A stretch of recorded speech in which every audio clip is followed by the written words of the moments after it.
पंत राजा म्हणून घेण्यासाठी आम्ही आजार काहीच केलं नव्हतं.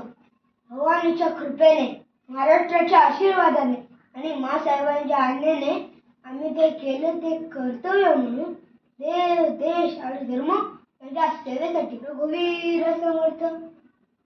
खरं आहे, त्या सेवेचं सार्थ तुझ्या राज्याभिषेकाशिवाय होणार नाही, टिकणार नाही. या भूमंडळाचे ठाई धर्मरक्ष ऐसा नाही. महाराष्ट्र धर्म राहिला काही तुम्हा राजा प्रभू रामचंद्रांचा अवतार म्हणून आम्ही तुझ्याकडे आदराने पाहतो. राजा नाही, राजा धीराज मानतो मी तुला. राजाने करावे राजधर्म, क्षत्रिय करावे क्षात्र धर्म, आणि मग देव मस्तकी धरावा, अवघा हे कल्लोळ करावा, मुलूख बळवावा की बुडवावा धर्म संस्थापनेसाठी.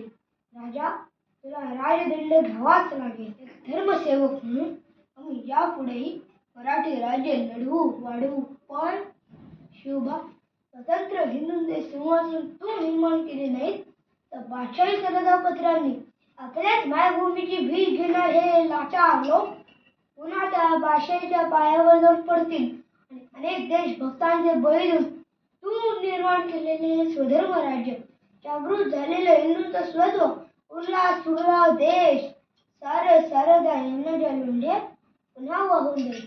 देव मात्र उच्छेद दिला, जित्याप्रास मृत्यू झाला, आपला स्वधर्म बुडविला ऐसे समजा. स्वामीजी, आपला उपदेश ऐकूनही आम्ही आज जाहीरपणे सांगतो की आम्ही शिवबा, तुझी हयात आम्ही तुला कधी वागू शिकवलं नाही. पण आज आई म्हणून आम्ही तुला आज्ञा करतो, आणि तीही देव, देश आणि धर्म यांच्या निर्हेतुक सेवेसाठी. माँसाहेब, रघुवीर समर्थ. सर्वज्ञ मंडळी, धर्ममूर्ती, काय सांगणे तुम्हा प्रती. बरी धर्मस्थापनेची कीर्ती सांभाळली पाहिजे. अर्जुनाचा मोह निवारायला भगवंताने गीता सांगितली, पण उलट तुला मोह पाडायला मी माझी ममता सांगते. तुझ्या वडिलांची हिंदू पदपादशाहीची अपुरी कांक्षा आपल्या हातून पुरी करण्याची तू प्रतिज्ञा घेतली होतीस. तुझ्या हट्टासाठी आम्ही अजीर्ण शरीराची लखतरा आणखी किती दिवस पांघरावी.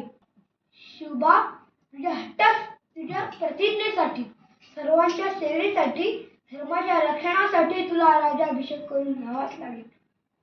आपली आज्ञा हीच भवानीची इच्छा, हेच महाराष्ट्राची मर्जी. माँसाहेब, राज्याभिषेक होईल. जय जय रघुवीर समर्थ. जय जय रघुवीर समर्थ. जय जय रघुवीर समर्थ.